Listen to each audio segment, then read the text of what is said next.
Anybody else feet sweating, getting nervous, and their throats drying up? Me too. You're a door-to-door salesman, bro. Yeah, cameras scare me, dude. I didn't even feel that confident selling today either. I didn't either. I But the just, first person I talked to, Me I neither. sold. yeah. Me neither. I just was like, all right, let's just see what happens. I think that's the greatest statement that you've ever told to me when it comes to door to door. You're just like, let's just see what happens. And I was like, okay. Yeah, there was some great baseball Hall of Famer that talked about that, and then he said usually those were like his best days. Really? Yeah, when it's like, second day on a back-to-back, traveling away from home. You've been on a road trip for the last 5 days. You're tired. You don't want to go play. And then there's like this little bit of guilt that kind of comes over you. Yeah. And then you just tell yourself, let's just see what happens. Go out, see what happens. And those are usually the most special days. Yeah. I think that's interesting because yesterday I didn't get any sales, didn't feel great.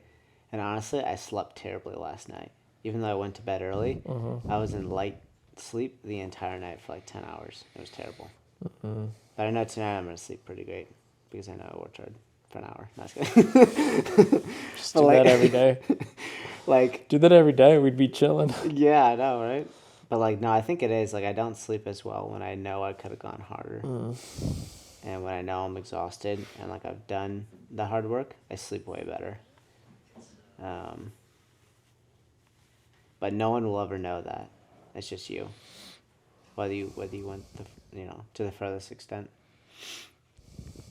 Yeah. Gunnar, what do you? Are we rolling? Yeah. Something I'm kind of curious that Chris asked me this earlier, and I said, ask me in about an hour. But with selling here now in Vegas for the past 2 weeks, what does it make you think about when you're going back home? As far as selling, you feel with all the stuff we've gone through over the last 2 weeks, how do you feel it's going to affect going back home and the way you sell? I don't know about the way I sell, but because the basic stuff that we all learned from the course we all bought, that always worked for me. Because when I was knocking doors, there was a 99% chance that was the first time they were getting knocked. But I think some of the stuff we learned, what Nico was telling us about, kind of just getting to the point sooner and not having all the fluff in there. I think I'm definitely gonna experiment with the things we learned here, keeping things shorter, kind of summarizing everything and not adding all that extra fluff in there. Yeah. I think I'll experiment with it and see how it goes, but I don't know. I like it's more of my personality to be the joke, hey miss, how are you? Have you seen us good looking guys or whatever? Because back home everybody laughs. It makes the interaction fun, makes you enjoy the day a lot. So, I don't know. I think I'll probably stick with that, but try the other things just to see how it goes. No. But the other way of selling fits my personality more. That's why I enjoy it more. The little joke stuff. Yeah, joking around and... I like the way Nico was teaching us in that he was just go for the close early. Because that's what I did for both of the people today. I just was went through it, and then I was like, cool, we got a spot for 1 or 2 p.m. Which one works better for you? And he was like, can you do 1:30? I was like, yeah. So I got him signed up all the way through, and then I waited to the last little bit, and then I was like, shoot, we're filled out for today. Can we just do you on Monday with Mr. Lee and all that? And he was like, yeah, that's cool. But there's such urgency of let's get it done today. And typically we would do it today, but we have no text for today. But and then just asking does that make sense? Stopping and doing that I think has been huge, and I've only applied that the last week. It's just yeah, does that make sense? And pulling back for a minute breaks the cycle to see if they're even paying attention, because I think people get glossed over because we're just trying to get through our scripts really fast, and it's no. Chrissy, what about you, man? Though, what do you think about all this? Yeah, I think there's definitely some some things we've all learned that we can implement to improve our sales. I don't think there's any questioning that. I think it definitely gives perspective, because when I'm back home, there's areas that have been knocked, for, solar and probably a little bit of pest stuff, but it's not like this. It's not to this degree of weathering on these doors. Like, people know, and they pick up right away sales patterns, and they know, like, I just get people open the door, they're like, are you selling? And I'm just have to, Personality. just a dream, really. But if you take 2 steps, your windows are filthy. No. It's all encouraging. I'm eager to utilize the things we've learned and take it back home, especially just the model of like the plans, to the extent of how we sell the plans, I think is huge. Because usually it's just like, we'll get you done today or tomorrow or whatever, and we just show up and clean. Yeah. Versus taking payment up front, card on file, paying, like doing auto payments and getting a card and paying for it up front, and then setting it to bill and explaining. Yeah. And like, that sort of thing. I am excited to implement it back home. I think it's encouraging overall.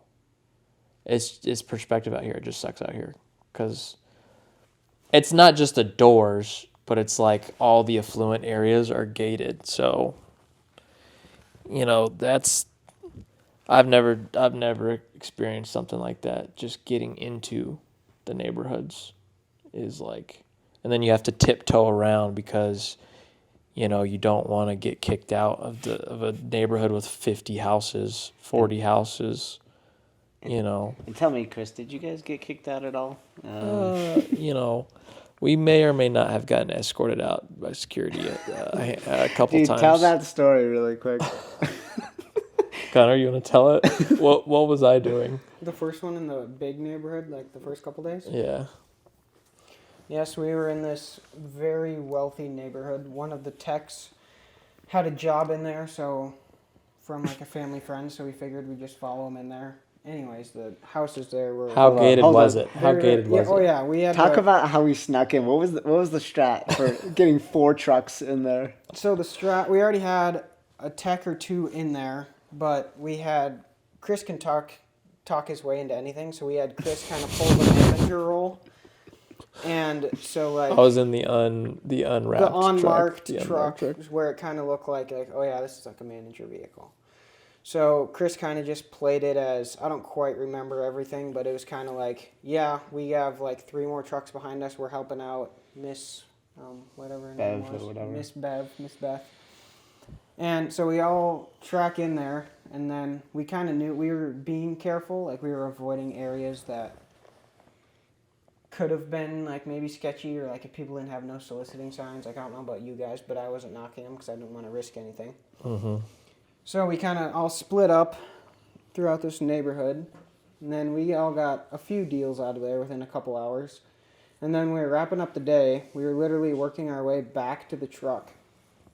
And Chris is talking to one last guy that more than likely would have turned into a sale. He was pretty interested. And security pulls up on us, and it was me and Sadeep and Chris on this door. And she starts talking to us. How did they pull up exactly? Oh, she pulled up with her lights on. It's like a siren light. Siren light. And then, she starts so I kind of acted like I didn't hear, just because I would rather have Chris deal with it than myself. So, Chris had to end his conversation short with our possible customer. And... Did you ever go back? She's just like yelling at us, like, there's no soliciting, you guys can't be in here. And then Chris is like, yeah, that's all right. We're just helping out some of the neighbors. We'll leave right now. We're on our way out anyways. So we start walking back. We probably have almost a quarter-mile walk back to the truck. She's following 20 yards behind us with her lights on the entire time. And we're following, and then we're passing, like, people that live in the neighborhood on the sidewalk, and they're just staring at us. Houses that we've sold. Yeah, houses that we've sold. So. And these houses are crazy. Who knows? These houses are It's like a ultra, wealthy neighborhood. They were And 3 million. I looked them up on Zillow. They were 3 to like 4.5 average. starting price. Oh, really? Yeah. Yeah. 3 to like- $4.5 million house. And so the guy I was talking to, he was looking at my slick. We were talking, and it's dark. It's like basically 5, and it's like pretty much pitch black ish. And I turned to him and I'm like, "Yeah, I think we just got in trouble." And it was basically just like, "Yeah, I got your stuff." I was like, "Cool, see you, bro." And so yeah, and then she followed us, and like halfway back to the truck, she's like, "What are you guys like? Did you park?" Like I was like, "Yeah, we're working. We're at the end of the street, but yeah, feel free to follow us. We're right up here." And she was just not thrilled. And on the way out, I got in front of her and where we lost vision, and I had to go find Luke to pick him up. And so I hit like a turn to go get Luke, and I thought I lost her, and she actually like found me or found us. And I picked him up, circled back, and left. She probably thought like, what is like? She was probably like low key freaking out. Yeah. But so the next day we had jobs scheduled, and I was thinking that they were going to give the techs a hard time, and the dude just welcomed them back in with open arms, like, "Oh, dude, welcome back, guys!" Like, So the moral of the story is, if you're gonna knock in the gated community, don't have your truck wrapped. yeah, I So guess. we had it unwrapped, and it was good. But it was such a cool sequence. It was the white truck in front, the white Mav. There was like and the three Tacomas brightly wrapped vehicles coming to in. follow in, and it was epic as we went in. I was just like, yeah. So I got my boys here. We're going to, we got to get some work done. So you'll see a slew of us coming in. He's like, yeah, you're all good to go, man. Like I said, yes, sir, appreciate you. And then we went on in. Was that the same day? I can't remember if it was that day or the next day where I sold that guy. It was a $900 job. I think with tip it pushed it over 1,000. Was that the? Yeah, it's all blurred. Dude, this guy. This guy had just sold his tech company for like multi-million. Like, I'm talking like his house I think was 4.2, and he's super chill, and yeah, that was wild to sell something like that. But yeah, I think the gated communities are definitely where you have to be. We're just in gated communities, like Yeah. like we have to sneak in. Today we sold 3 in a gated community Yeah. in like probably like 90 minutes, an hour. Yeah.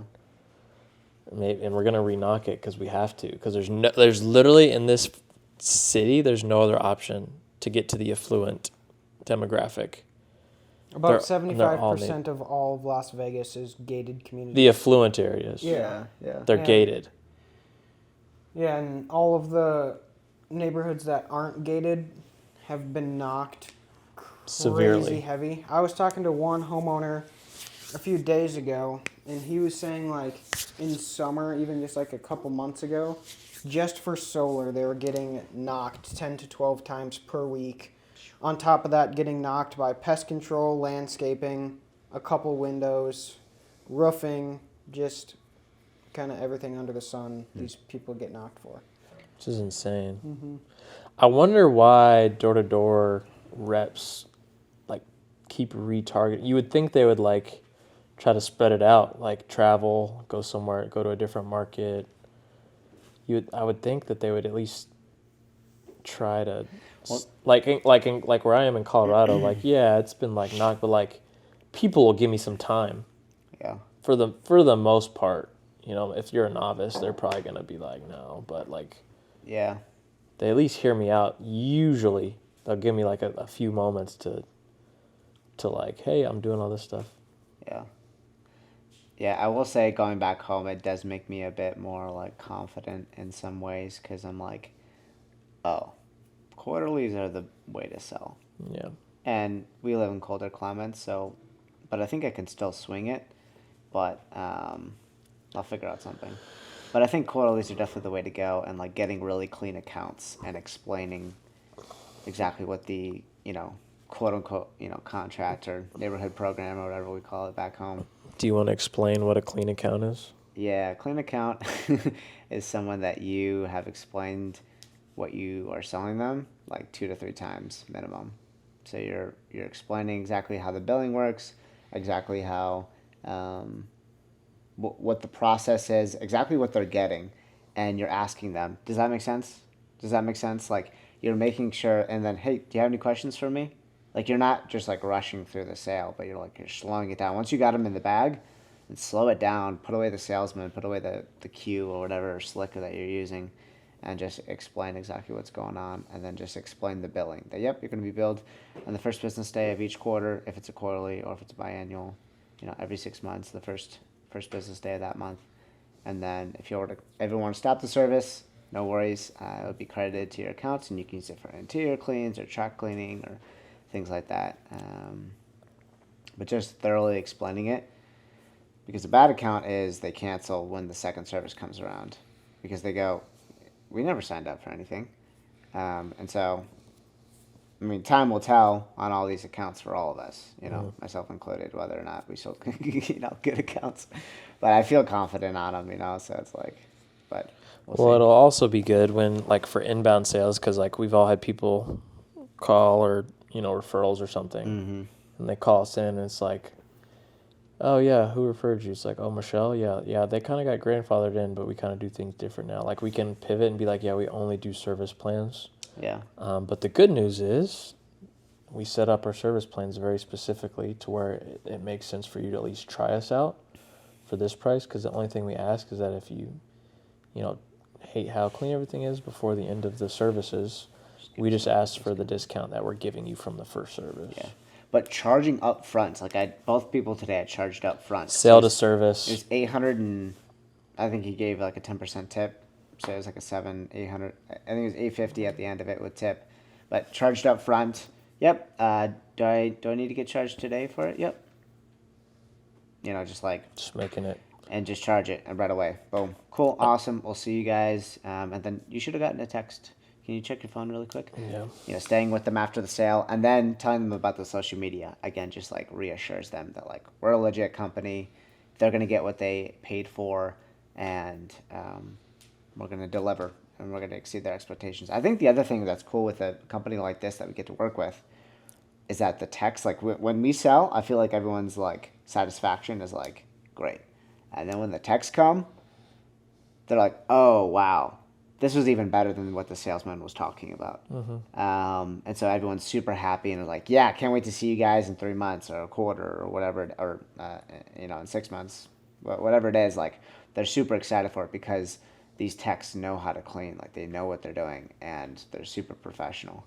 I think that's been the greatest thing of all time. Speaking of techs, one just walked in, but I think that's probably the greatest part is like these techs know exactly what they're doing, and we're also collaborating together.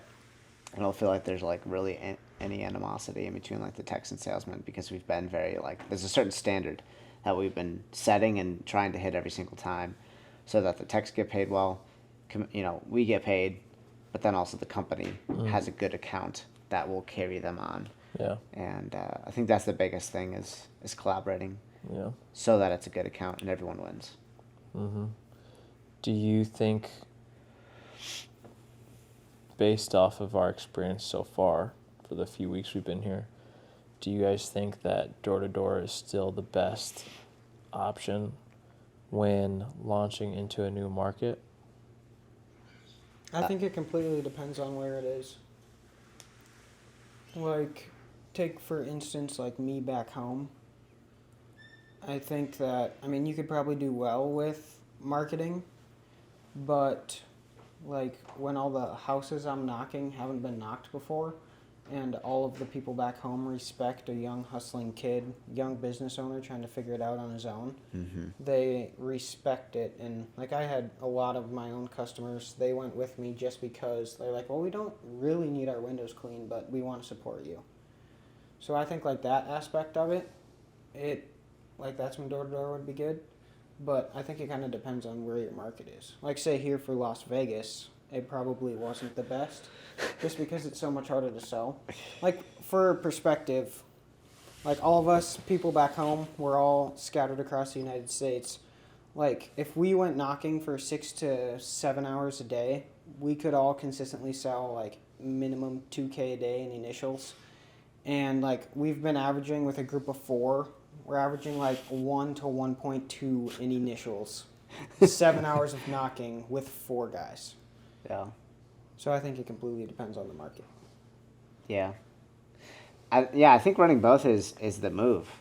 And also then having a small group of guys. Like, I don't think you need 15 guys necessarily, unless all those guys are about it. But I think keeping a tight knit group that's all willing to work together, I think, is really, really huge. So a mix of both. Again, I think we're all still very new, and we don't exactly know. We just know that door to door works because that's all we've ever done. I mean, except for you've run a bit of ads on some stuff and you saw some traction, but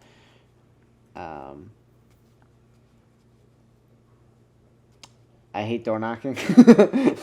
Like, even today, like, I sold 2.3 in ARR in half an hour. 90 minutes. No, less than that. I mean, in between those two doors, but in my full time, probably 90 minutes. Yeah. And I was like, I hate this. And Chris was like, what? I was like, I hate this. Like, it's so hard. Like, and some days are really awesome, but it's like, it's having to check the feelings at the door every time and just be like, I'm just going to do this because this is what is required for me to move on to the next step. And so I just have to do it. And being okay with doing boring stuff. It's easy to do stuff when it's exciting. And so I think that's the greatest thing that door-to-door sales has probably taught me is just doing hard stuff, especially when I don't feel like doing it. Most days I don't feel like door knocking. I don't know if I've ever said that, but like I don't feel like door knocking most days. It's normally Saturday I feel the most excited because I'm like, tomorrow's Sabbath rest, let's go. Yeah. So, but I think doing hard things is good, and that's what is required to get to the next step. Yeah. Yeah, I don't think door knocking is never not an option.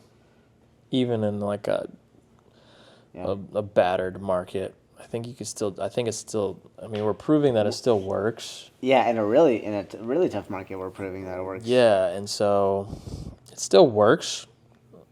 You know, there's no risk. It's low barrier to entry. You just get the door slammed in your face, but it definitely works. I think depending on the market, that plus a combination of running advertisement, really good advertisement, and like having a great brand like what we're a part of is. Yeah. Like, I think they're going to crush it here over time. I just think our expectation when we came in was to hit like certain goals, and when we got here, we're like, oh, this is different. So. Yeah, we got our teeth knocked in on the first day or two. On the second day, so I think it was the second day when things started to turn. All of us started to hit for the first week. But we sold. I think we went out. We only sold. I think you sold a job on that first Monday. Sunday. Oh, you sold Sunday. Monday I did 3. Monday you did 3. I did 2 plans and one time. I don't think I started selling hard till Tuesday. No. And I had a great week. But it took a minute. But this guy is probably the most consistent salesman, like door-to-door salesman. I don't think you've ever donated. Not yet. Like, which means Probably shouldn't have said that, but got no sales. if I'm here for much longer, I'm just the chances of me doing. But the tenacity you have on the doors are just like, you can always make a deal happen. Yeah. Because you're able to just convince people, even if it's like a low ticket, the floor, it doesn't matter. You're still really good at getting a deal, which is why I think you have the potential to be like an incredible like teacher to other people if you can.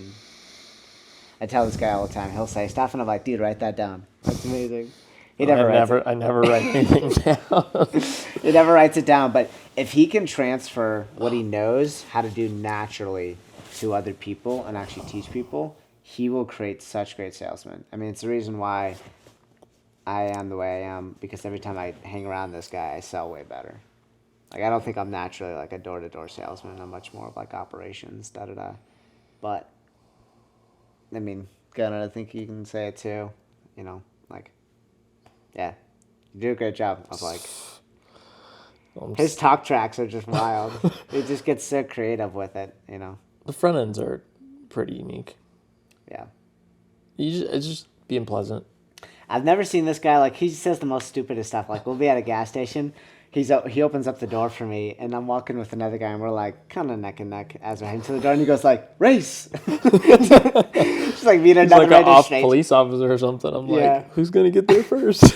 But he just says stuff and it's not even like he's trying, because it's just personality, the way he grew up, and I think that's what makes him great on the doors, because he's just very custom with every person. Yeah. Yeah. Gunner, I think you're probably one of the most like consistent guys though too. Like this has been a grind. Like there's been very many hard days in a row, and yet you're still just like, yeah, man. Like I'm still here. I'm still doing it, and I think that's been huge over this last trip. Like I love this group of guys. You know. Yeah, it's a good group. It's a good group. I think we're still enjoying our time together, Yeah. and I think we won't forget this time. Yeah. I think we're all having fun, but I think it definitely was a pivot from what we were all expecting. But it's Yeah. fun in its own right that we can just be texting each other through the day. It's like, hey, how's it going? It's like, oh, this sucks. Like, Getting my face kicked in getting just my like yesterday. stomach ripped out, turned upside down. Yeah. No, I knocked 170 doors and talked to like 10 people. Yep. Like it's fun. I think that aspect is really huge for the door-to-door stuff is like the group chat is wild. Like the name of our group chat I can't even say on here. Like you know, it's like it's very fun because everybody's just like we're all in this together, so we're all suffering together and then we're all winning together. When someone gets the base the floor, like the lowest price, like 145, like twice a year, we're just like, turn me up, like let's go. Like we all celebrate together. It's like, you just made $20 in commission. Let's get it. Like, it's so much fun. That's the other thing. So window cleaning is not like other sales. Yeah. It's not like solar, couple grand commission, or security, 500, 800,000 buck commission, or pest control where you can get upwards of 60, 70, 80% on the whole account, like of the whole annual account. It's like there's just not margin in window cleaning. So really, the main reason we're out here is to learn like a lot of this like back end stuff, but like the margin is low. It's like 30% is like pushing P. 30% is pushing the limit. Yeah. Unless you want to like as like a company take out loans. Yeah. But I don't think that's the wise. You can't, because in pests you could do that because like typically, you know, your bug guys just come around or whatever. Mm-hmm. But yeah, pest control is you can service homes, you know, pretty quick. Yeah, like one tech could 15 to clear 30 2 to minutes 3. per account. One technician on minimum wage could clean 2 to 3K. Yeah. Or spray, you know, however that. And window cleaning is a luxurious it's a service. It's higher ticket, Yeah. lower margin. Yeah. Yeah. But that reoccurring set it forget it quarterly stuff, I think that's the move. It could be, yeah. You have so much money coming in automatically, and you're just dispatching trucks to do that. But then again, in order to scale, you have to hire more techs to fulfill that, especially if you're getting more demand, then it just keeps growing and growing and growing. So. What else, like, on the back end, as far as checks and balances go, are you guys excited to implement, like, from what we've learned, like, from quarterly agreements to, like, how is it going to change your operations when you go back home? I feel like I've been talking this whole time. Gunnar, you want to say something first? I think, like, I started implementing subscriptions in my window cleaning business like only a couple months ago. So the biggest thing will be pushing that so it's like it's less of a pump and dump for money kind of business model to something that you can actually build like a real business where if you ever did want to sell it down the road it'd be worth something. Give context to that. What do you mean pump and dump? It's like pump and dump, I mean like going out, selling jobs on the door, either cleaning them yourself or having a technician do it, and then like maybe at most you store your customers' information, which we all do, and then like maybe just sending them a text in the fall or in the spring asking if they want another cleanup. But it's kind of like you don't have like whereas a contract it's actually like an agreement where there's actually recurring revenue, whereas like the pump and dump, it's kind of like you clean them once and you're done. So then, like with that model, like yeah, you can make a lot of money, but you're always needing to find new customers. Because if there's not really an agreement, you never know if that customer is gonna have you clean their windows again or service your house again. Yeah. Yeah, I think that's the biggest move, for sure. But there's like there's a lot more micro details like we could go into. Yeah, I think I'm learning. I need systems in place. Like the first year for all of us was just throwing stuff at the wall and figuring out what works, what doesn't. And I think we all realized really fast that we need to have like a training module in place for our technicians so that when they onboard, we as the owners don't have to be with them. Or even our managers, putting our managers to teach them, like even that is like you want to have them a little bit more hands off and then to watch videos. And so, and then even to follow a tech. So you have like your lead tech and then you have your tech who's learning. And from that lead tech, that person learns. So having a training course, that's huge. We're going to try to create that hopefully over this next month or two so that when March rolls around, which is door knocking season again, start up for us. Because I'm in Illinois, he's in Colorado, he's in Minnesota, so we all have cold seasons, which is why we're in Vegas right now. That's huge. So that's probably the number one thing. And then switching to a platform that can actually like service. Support that. So Support that, market that, Yeah. retarget customers who aren't on plans. and something we can grow with. Because the app that we're using, House Call Pro, is already further ahead. And so it can grow with us and it's ahead of us versus the current app we're using is a little bit not necessarily behind, but it's like we're trying to get it to a certain place and It's a little more juvenile. it's not there yet. So It's simple, but which works for our season that we were in, but the next level at scale is unless it had like more features. yeah. And We the would current be handicapping ourselves. and kinda. the current app we're using for anyone that's actually interested is Homebase 360, which is the app that we all use from day one. Which I'm still an advocate for, I think, as a startup. As a startup, for sure, but I think with the scale that we want to go to, I think we got to pay the extra couple $100 a month to have a platform that can carry subscriptions and charge the card up front, and like, yeah, just a bit more. Like even when you send the on the way text, it's not just hey your technician's on the way, but it's sending a text that's saying like, here's who the technician is, here's their profile, here's who they are, like. You could probably even, I don't even know, but you could probably even tag their Instagram or whatever you want to do so the person knows who's coming to their house and whatnot, which isn't like revolutionary. There's plenty of apps that do that, but the one that we currently use doesn't do that. So. And it has a picture of the technician, so Yeah. you can actually see the person that's coming to your house. Where it's like you have no idea, like, oh, is this my guy or not that's cleaning my windows? Have you guys seen the checklist that the techs have now? I saw it. Yeah. It's crazy. Yeah. Like it. These technicians are snipers. Like these guys they pay them well. First of all, well, they're paid commission, but when you price higher than the rest of your market, they're accommodated better. Yeah. So they're on commission, but they're also accommodated like more in that sense. And then, like the checklist is crazy. It's like sent the on the way message, sent the arrive message, took a picture of the yard sign in front of their house, or like put the brochure on the 2 houses next door or whatever. Like the checklist is wild. Yeah. Type of thing. Yeah. I think the thing that we're trying to figure out is during these cold months, we have this opportunity to hold us over.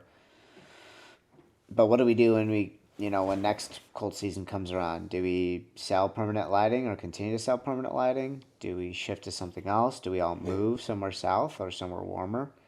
I think that's the next thing that we're all trying to figure out. And I think we already kind of know individually what we want to do.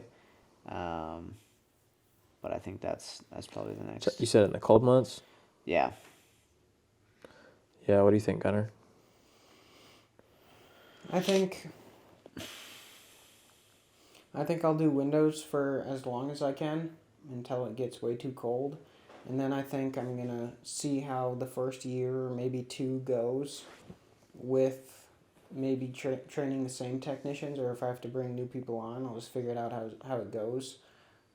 As it goes, I mean. But I think I'll do windows as long as I can, and then, like, as the holiday season approaches, like around Halloween, probably push LEDs, permanent LED lighting, just because I think that will be really big. Just in the last couple of years, it's already grown quite a bit. Yeah. So I think there's also a pretty big opportunity in that.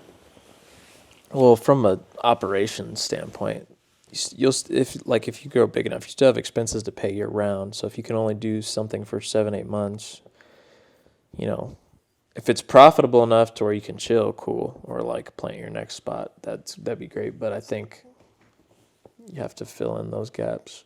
Mm-hmm. Yeah. I think I'm interested in trying to focus on one service and crushing it in that.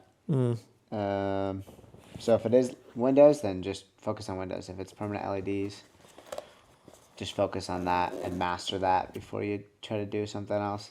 Not that you can't do other stuff, because even Mint, does Christmas lighting, but that's really just so they can break even and not go under, or be losing money during those months. So yeah, I don't know. Yeah, I think there's a lot of different options. The other thing with that, though, I know I'm not in this. No, jump in. But like, Moderator it's Blake. It's not Mint doesn't do Christmas lights. Candy cane lighting does Christmas lights. Mint doesn't do carpet cleaning. Citrus, like they have full on other companies. Yeah. Because like, Gatlin runs them, but he also has like other people. Like Caleb is in charge of Citrus basically. Right. And yeah, he does the lighting stuff, and he has like another dude that does like the detailing. So he like started them, but Right. it's not like Mint does 4 things. Mint does one thing. You're and right. He also has 3 other companies. Yeah. No, that's a good point. Because Gatlin, what he's doing, high level entrepreneurship, all that is managing people. Like Gatlin even was talking, he's like, at a high level, he's like, I'm just managing people. I'm managing Ian, Nico, Caleb, and whoever runs the other stuff. Like those are what he's doing. And he likes and it depends on your personality. He likes to start stuff and hand it off. He doesn't like to Smart. See it fulfilled. He's like, I'm just going to give someone who can fulfill it. Smart. Yeah. Well, I think that's the way you grow something. You put the right people in their seats, and then that's when you get traction. Yeah. Which is why we're all going to collaborate and make one company. We'll see what happens. Yeah. In other news, it's Christmas. Everyone's fixing to go home. Mm-hmm. Who's coming back to start of the new year? So we did the team is supposed to be like running door to door through February. Not everybody will be here for the latter. Luke, Gunner, you're coming back. Likely. Knock on wood in February. Or it'd be January 20th, and then 4 weeks starting then. Yeah, he's gonna run the team for me. Yes, sir. Little 5% override. Good. 5% on 1.2K initial. Get you a little 55 bucks. 52.50. Dang. 52.50. Just add a come zero on. to that. You'll get a little more. Yeah, come on now. Your team will sell way better. Fire. Luke, the audience wants to know, is Luke going to be returning for January? I only committed to the first 3 weeks because I didn't want to go back on my word. So I'm a youth pastor back home.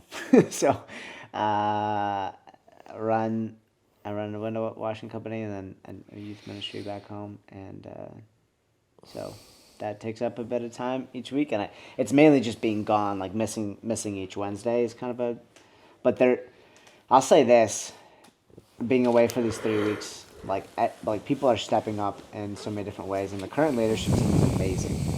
And they're not even that, they're all peers. Like most of these, the average age is like 18, 19. Mm-hmm.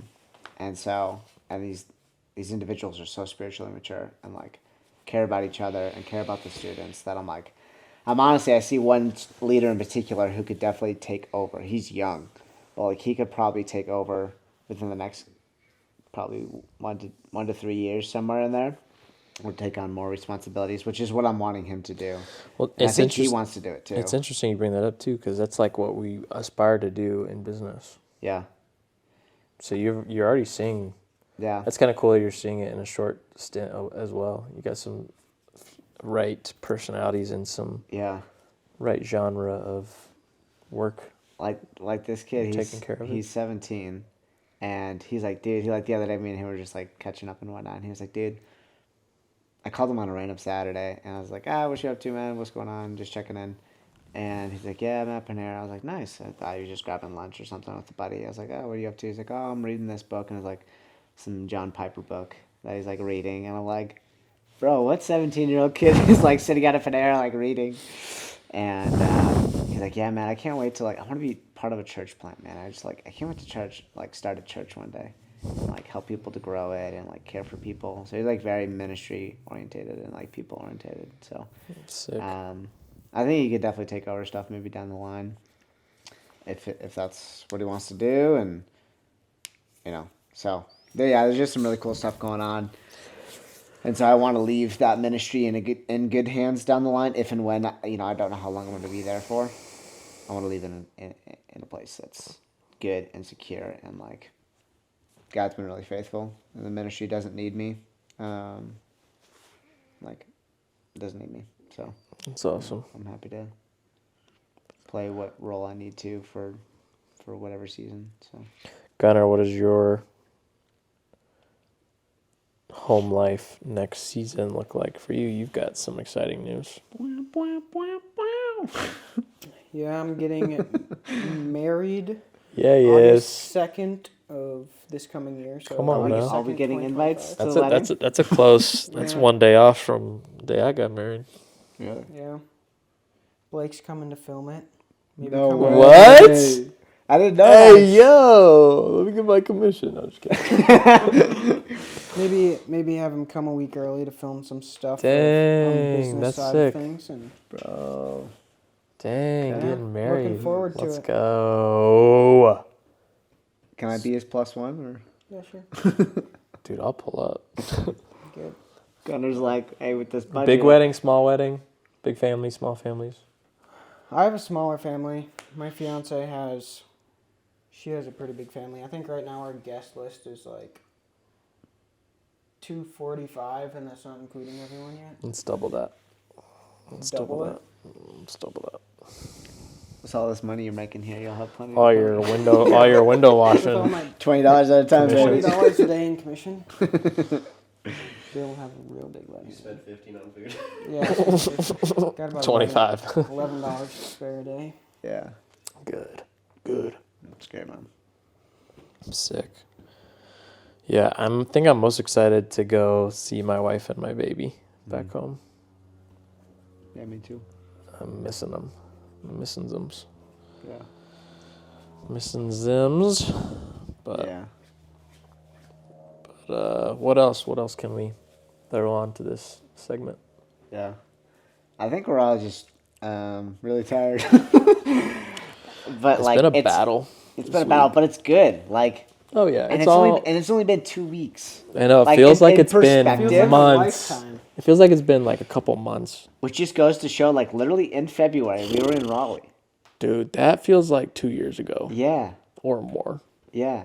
And it was like 2 weeks, we sold like 20K. No, it was 10 days. It was technically a little less than 2 weeks. 10 days of selling. Yeah. That's wild. Yeah. And Yeah. we had like one cleaner. How did we do that? How did we do that? That was crazy. It was wild. But, like, yeah, just like when you're able to just lock in for a little bit and just go. And there's plenty of people who are further ahead of us, so I'm not like saying yeah. we've done something awesome, but it's just like being really conscious of how we're spending our time. And even still, I look at my phone and my screen time, and I'm like, yeah, there's still areas where I'm like wasting it, or I'm not using it the way I'd want to use it. And so trying to figure out the best way to rest. Like, come tomorrow, I want to rest well so that when Monday rolls around, I'm ready to go. Like, yeah, I guess that'd be an interesting question. Like, what have you guys found to actually be like restful for you guys on the off days? So that when Monday rolls around, because my perspective, and this is just, my perspective as a Christian, it's like we don't work so we can rest. We rest so we can work. Like, we were designed to work, and we were designed to redeem work. And so how can we do that when most people have the perspective of they work so they can rest? I think when I'm just like with my family, and like there's nothing planned, and we just like go to a park, or me and Christian go play pickleball or something, and we just stroll the baby over. Like, that's rest for me. I'm not like checking my phone and stuff. Mm-hmm. But I haven't had that here yet, so yeah. But that's we're typically kind of like your kids. Yeah, basically. Well, I would flip the role there, but I need some parenting. But family is usually restful. Yeah. My in-laws, very restful. Just kind of like chill, hang out at the house. It's like, why do you need to go and do stuff? It's like, just chill. And I always find myself like twiddling my thumbs, like trying to, but it's good for me so I can slow down. Yeah. But When was the last time you like locked away your phone for like a portion of the day? I had a college assignment like 4 years ago. They made us. It was like write a paper or something about 24 hours or something. It's kind of insane, actually. Always having this stupid device Yeah. with me. Yeah. But I'm doing it in like shorter stints now, so like I can just be present. 30-minute increments. Present with the wifey, so we can go. Yeah. Just hang out or go somewhere and not just turn the phone off. But Yeah. yeah. But About how your experience living in a house with just entrepreneurs, like how it compares to life not in a house of entrepreneurs, Oh yeah. like mindset. I sell way better. I mean, I've hit more PRs the more time I hang out with people. So when I was in Colorado, I think my PR was 3.1. I made In that what? in initials. 3.1, yeah. So in initials, and then here, I think my best. I mean, I guess it wasn't that much more. It was like 30. I think it was 3,500, 3.5, or something like that. At least that. There might have been something else, but at least that. And so, yeah, I've never sold better than when I'm with other people. And so I think learning how to be a lone wolf is something new to me, because I love collaborating with people. That's way more fun. The great theologian Andy Mineo says, "What if you want to go far, do it by your lonely. If you want to have some fun, you got to bring the homies." Gotta bring the homies. And so it's way more fun to work with other people. It is a lot more fun. Most of that. Might slow you down a little bit. Might be some arguments, but that's what makes for all the good stories. And I think just trying to like learn how to be a lone wolf is hard. So that's what I've been trying to grow in over this past year. I've learned that if you'll attract, or from what my objective observation has been from seeing how this business is run, is you attract the people that you want. Like you attract the type of people that you want in your company, and if you do that correctly, then the buy-in comes a lot more naturally, and you build real relationships, and then people can like you as the entrepreneur, not necessarily everyone sees your vision, but when you bring people, when you attract people who are like similar to you down the pipeline, it's easier for them to like pick up on the vision and to buy in. Like, all the guys here are great. They're all great. Yeah.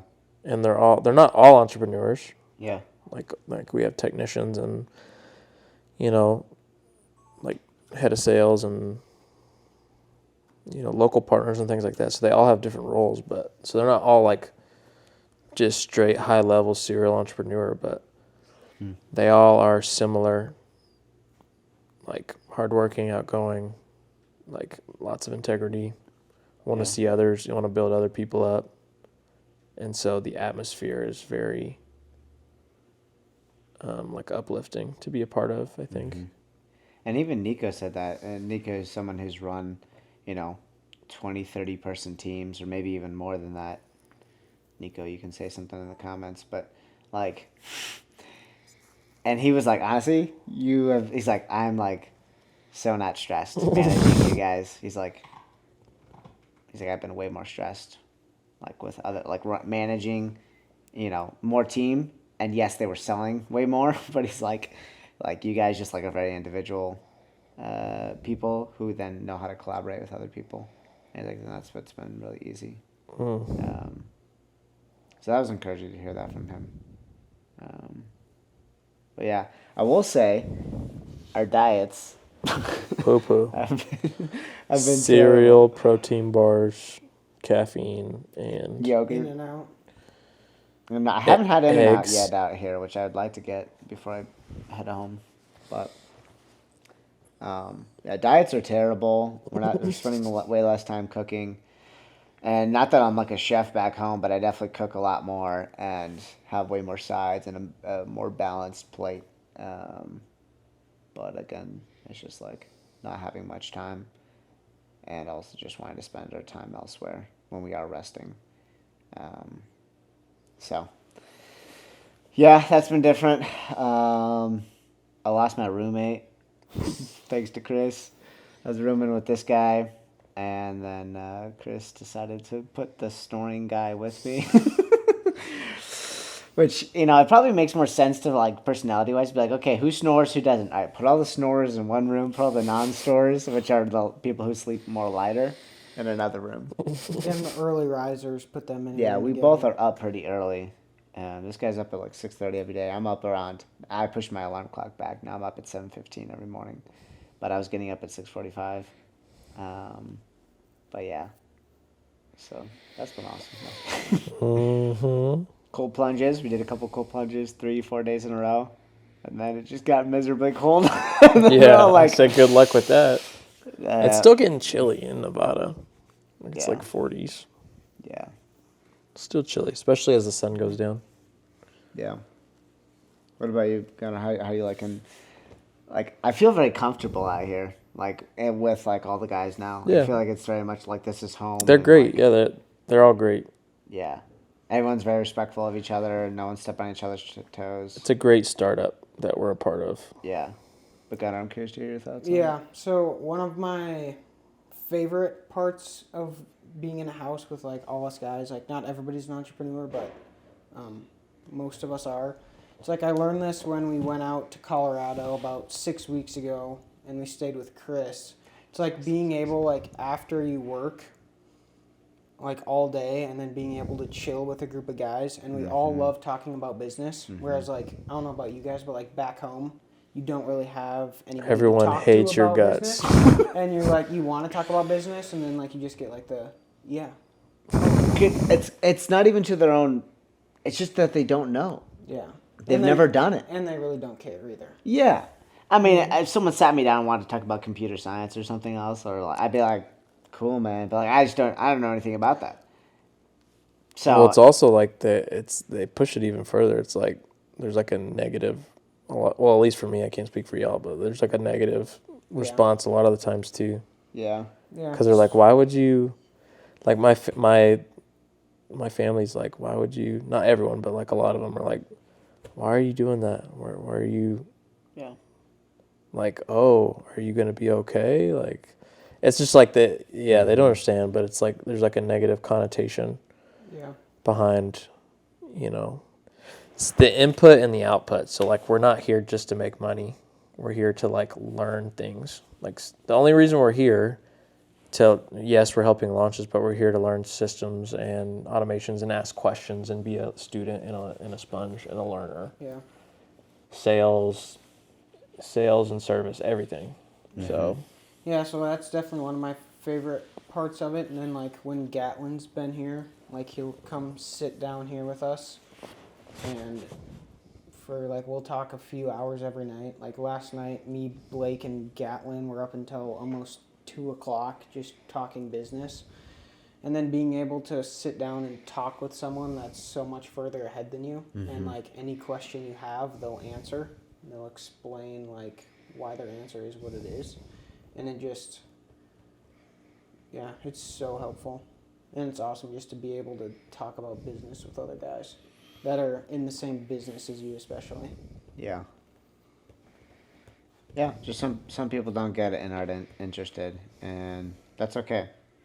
Because I think we're trying to be, Alex Ramosi says this, he goes like, to be exceptional, you are the exception. And so it's like. Has that taught y'all to learn, like, when not to bring stuff up, though? For, like, with family especially? Yeah, I was doing it a little bit because I was just so excited, you know, so early. I was like, whoa, as an, on I my just made entrepreneur. like what I made in a week working, 40 to 50 hours, like hard manual labor.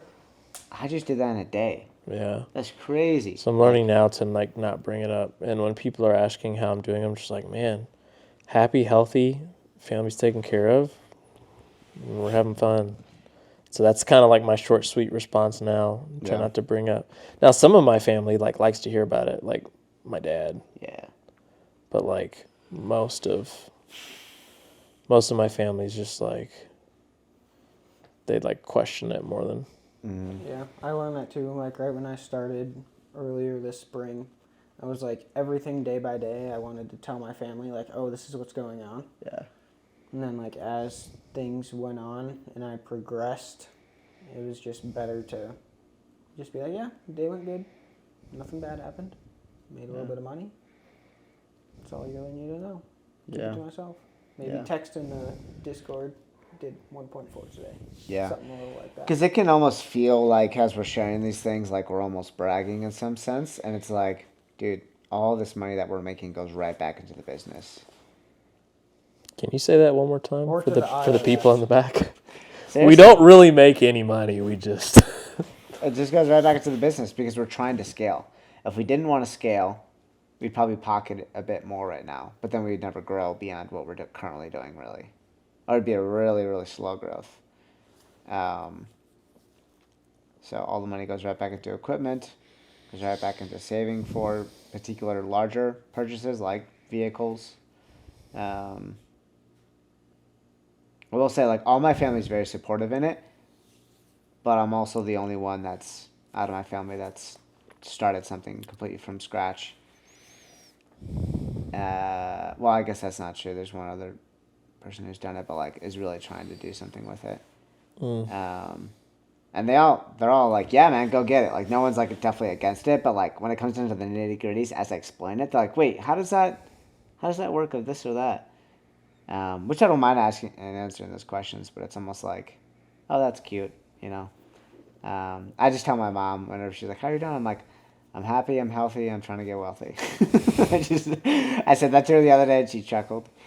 She was telling my nana about it. She was like, oh.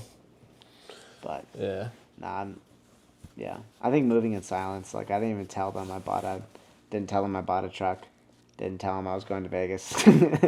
I mean, no, some siblings know now that I'm in Vegas and whatnot, but like, just like, I'm just going to do my thing and, you know. Yeah. Yeah. It's probably the wisest thing to do. 'Cause the last thing I want to do is just like, oh, Luke's this or that, or, you know. Right. I'm just like, I'm just learning. I'm Your learning. britches are getting big over there, Sonny. Big britches, Luke. Yes, I have a couple, and like I keep telling them, like, I'm not, like, all of them are like, man, we really would love to like have a family gathering in like a really nice Airbnb, and then they all turn to me and they're like, so Luke, when are you gonna pay for that? I'm like, hold up. They're like, out of anyone in the family, it's gonna be Luke. So they're like betting chips on me. But that's what I'm trying to do, Loki. I'm like, I'm trying to fly everybody out on a PJ type vibe whenever, wherever. I would love to do that. Everything's paid for, like literally whenever. Like that would be so much fun. And I think my family would be cool with it. There's really, again. Like, all right, we're going to Jamaica next week. Everything's paid for. Just let work know. Yeah. And I think it's a bit down the road. I think that's like 5 to 7 years out to drop something like that where it's not going to be like. It's only Well, 75 window. if you clean guys now. click the link in bio for my Southwest referrals, then maybe we can get that sooner. Oh, that's so funny. But Yeah, wild. Oh, Gunner, we lost Gunner. What should we talk about while he's gone? I think if door-to-door doesn't work out for him, he should be a cop or a Marine. He's got the face Bro shape would be for a it. Navy SEAL, like a dude. Well, I was talking to him the other day, and he was like, I don't know if I could do it, man. Gunner? Yeah. Oh, I mean, I'm like, you've done some pretty hard stuff, which is door-to-door, and I know it's a different type of thing when it comes to that, but I'm like, you've done hard stuff, and that'll definitely be way harder than door-to-door, but I'm like, I think you'd do okay. if you had to start another business right now from scratch, and then we'll ask Gunner, what would it be? Would it still be like home service, or would it be something else? If I'm, like, purely from a money standpoint, or just, like, Whatever. if it was a money standpoint, you need a lot of capital for this up front, but it would be something in tech or a digital product because it doesn't cost you anything to sell that. But the startup cost is gonna take you 3 years before you sell something. So I have a question. Have you guys ever woke up and your gas tank was on empty? No, I'm just kidding. No, Chris, I've never thought about that. I had a business idea for mobile gas delivery. It's people are already doing it, but I probably wouldn't do it because that would be really hard. But You wake up. I don't know what I would what business would you sell or would you start if it was if you had to start something different from scratch? Like what I would enjoy the most, or like if I actually had to start something. No, like make money, start a business, make it Yeah. profitable. What would you do? I don't know. That's a good question. Right? I have no idea. Yeah. I probably would have done something because my background's sports because I played college sports. So probably like a gym, like for like basketball training, like make a monthly membership type of thing for Yeah. training, you know, youth sports development.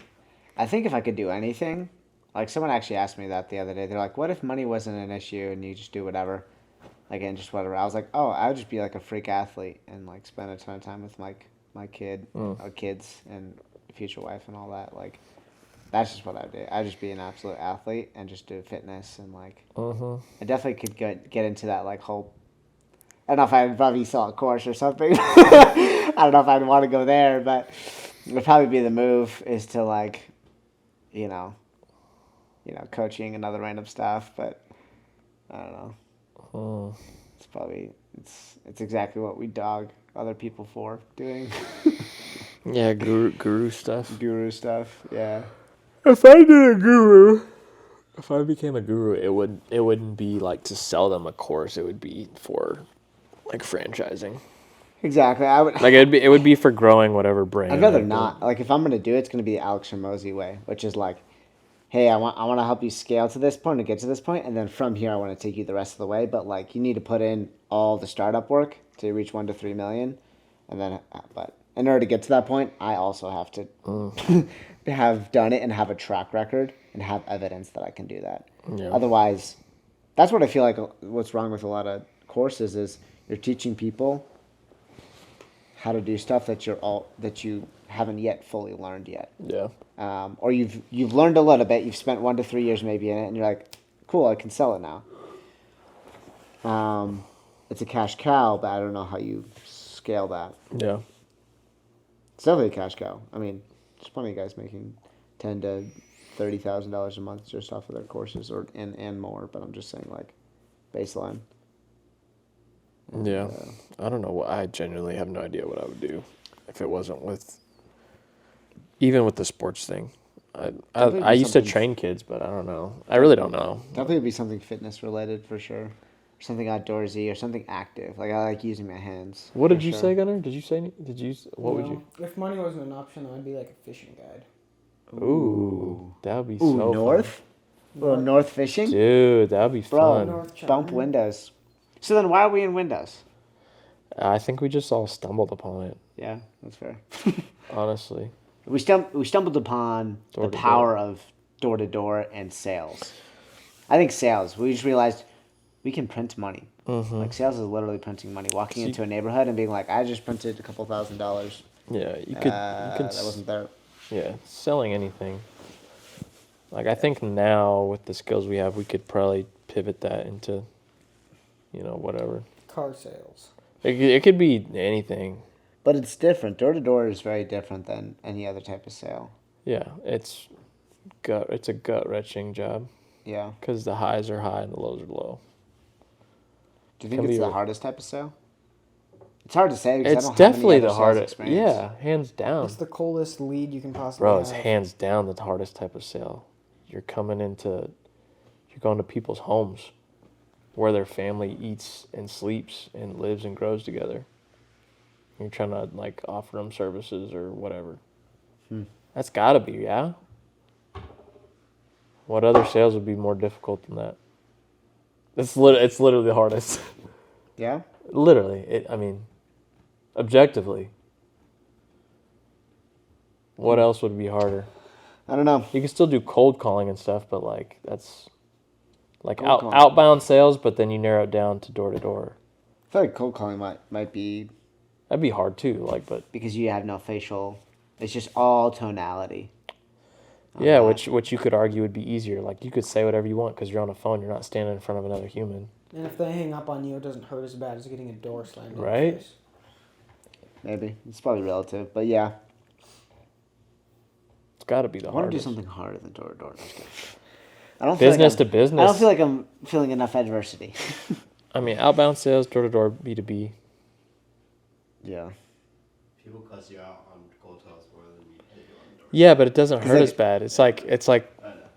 Maybe. you know.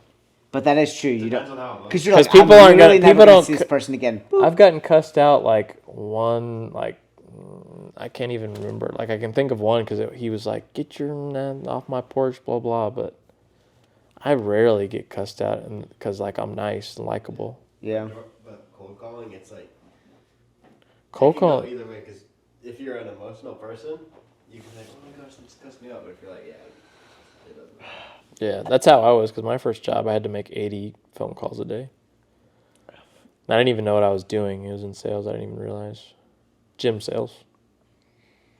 What is maybe this is where we wrap it up or something? I don't know. There's free flowing, but like, what is the 1 to 3 things sales has door to door sales has taught you? Maybe just pick one. Like, what's the greatest impact upon you in your personal life? Door to door sales. I definitely have mine.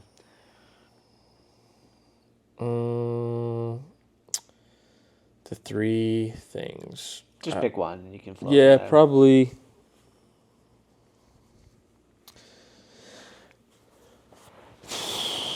I mean, the art of persuasion. Being likable. Persuading and being likable.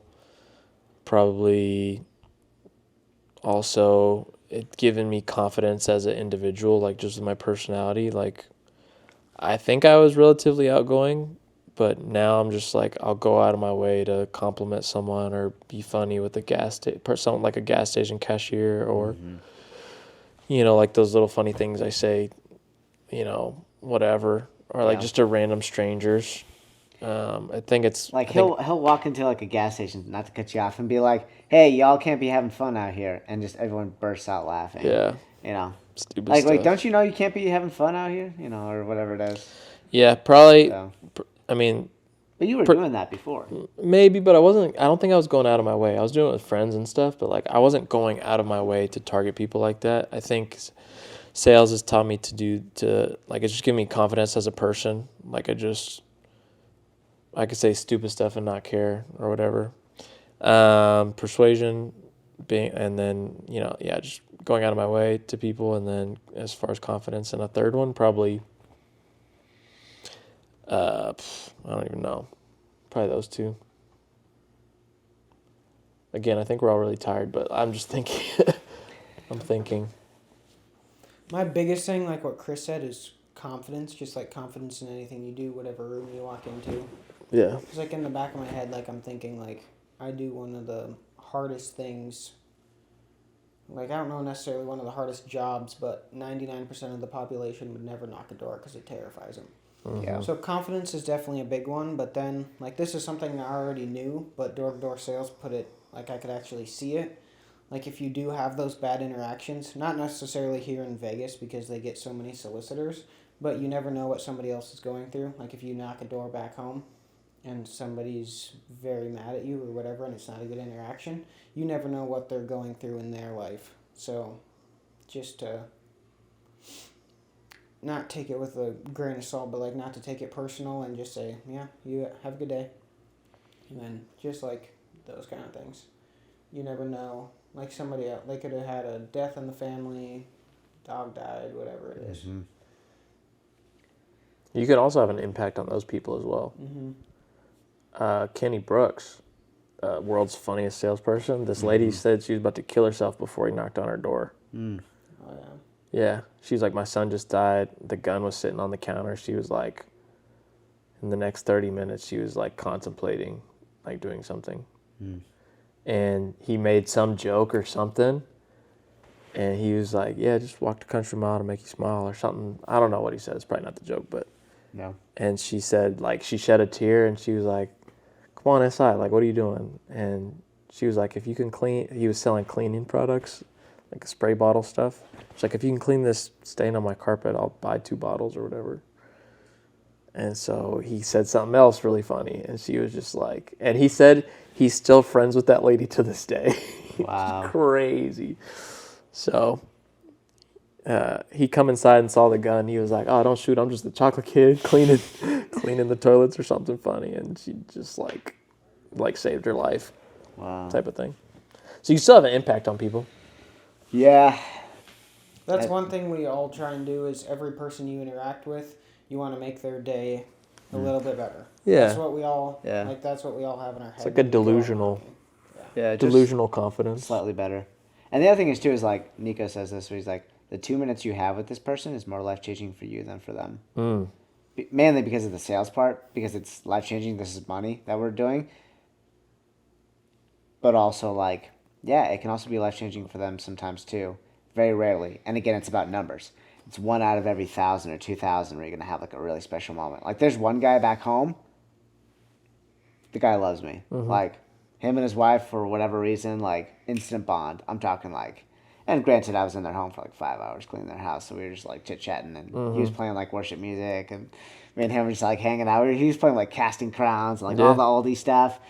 And like on Mother's Day, I like went by and like dropped off like some flowers for them, for her, Renee, and like that. Just like I didn't think much about it because I dropped off flowers for someone else and didn't think much about it. And they were just like so touched by that and like had me come back Sick.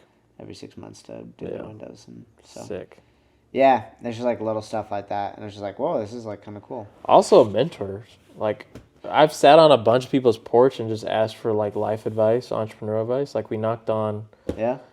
a huge business owner's door, and he's like, yeah, my wife saw you from a mile away. Like, what's going on? And I'm like, immediately I go into care. I'm like, man, I thought you'd never ask. Let me just show you. And now he gets on a call anytime we ask. I mean, within reason, but like.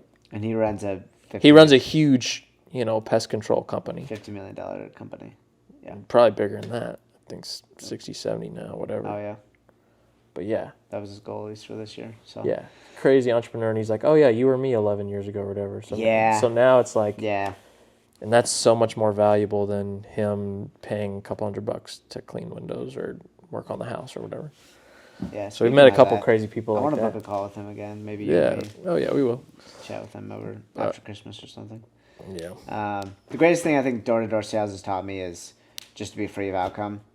And it's not like I've like mastered like being free of rejection or things like that, but I'm a little less like reactive than what I was. And it's a daily thing. I still like today didn't want to knock, didn't feel confident at all, like still like fearful of the rejection or whatever, but I'm like, again, this interaction is more impactful in my life than their life. Mm-hmm. And so but yeah, I think just being free of outcome, just that huge confidence of like, oh, no window cleaning?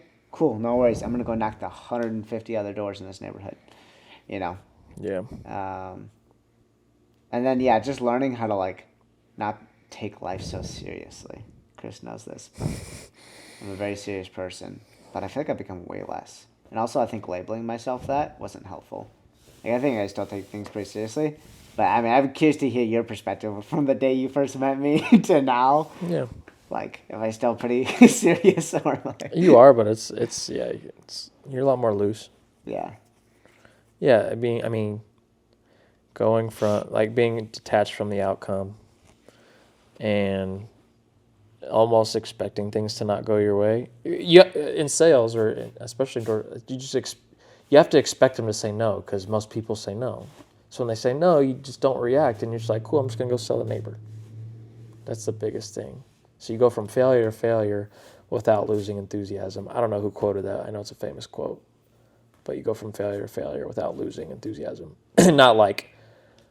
Not enthusiasm in the literal sense where it's like over the top, like pitching people, but like you don't become like faint of heart. You just keep doing it because you know, if you do it enough times, you're gonna,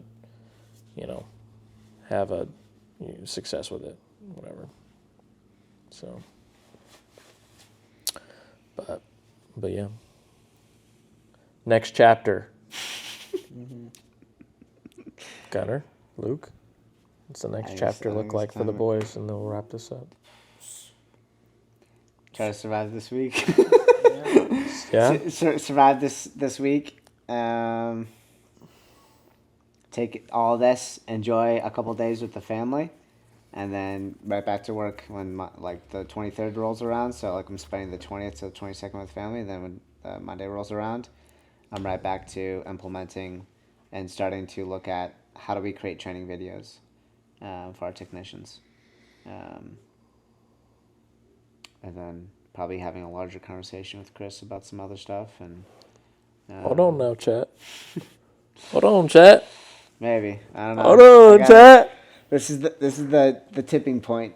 Hold on, chatty. We gotta do something. Either I go one way or I go the other, and we don't do stuff together, or we do. What you mean, chat? Tell them. Tell them. What do you mean? Give some context.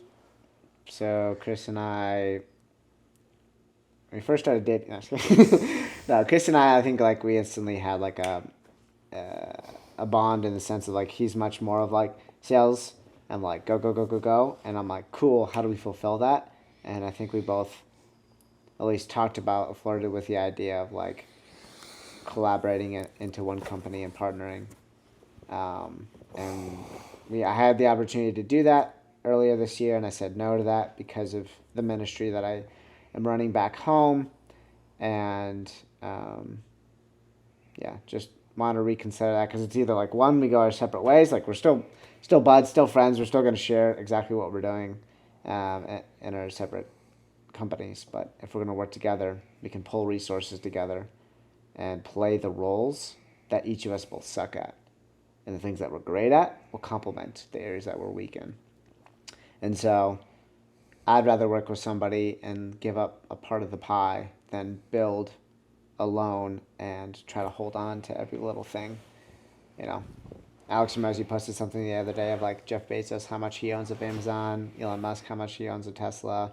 And it's like very small percentages because he was willing to give up different percentages to scale the company. And I think also being willing to grind with somebody, like I'm willing to go under, like to sleep under, quote unquote, sleep underneath a bridge with Chris to be able to make a business work. And I think that's very rare. And then Gunner slides in too. Ooh, little blankie. Brings a little blankie. So there's potential there. Dang. But if we're not going to partner together, then that's cool. Yeah. Still, I think we all want to know how everyone's doing and care for one another. But it's either now or maybe not necessarily never, but we got to do something here. So that's going to be a larger conversation down the road and then figuring out the details. And I would like for this mentor that we have to weigh in on that. And then figure out what it is, and then start setting some goals and just crushing it.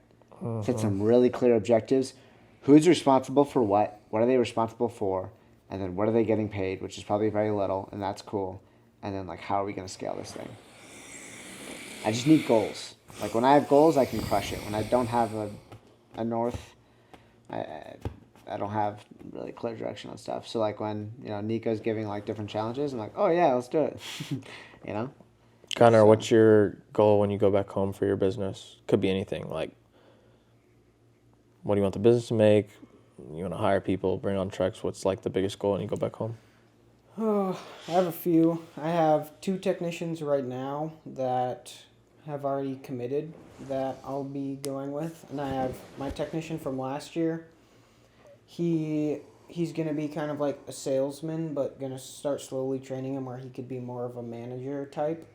So that's probably my biggest thing that I'm doing, and then like numbers wise, my goals right now in my window cleaning season, I want to do $500,000 in initials, and then, or no, not $500,000, $250,000. I mean, 250K. 250K, and then I like that. in recurring, my goal is 100K. Come on now, recurring. talk to me. I actually like those goals a lot. But yeah, Yeah, that's not bad, dude.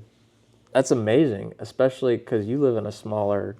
I say smaller. You don't live in a huge area. yeah, like It's not like a massive metropolitan town area. I'm from. I live in a town of 4,000. You'll have the monopoly Yeah. if you hit Like those I numbers. can like I was talking to Gatlin about this the other night, and he was saying like especially right when you start, you want to push Google reviews, and like the biggest window cleaning company in my area has like 116 Google reviews, so I'm hoping to crush that in less than 2 months, and I should be able to have a monopoly pretty quickly.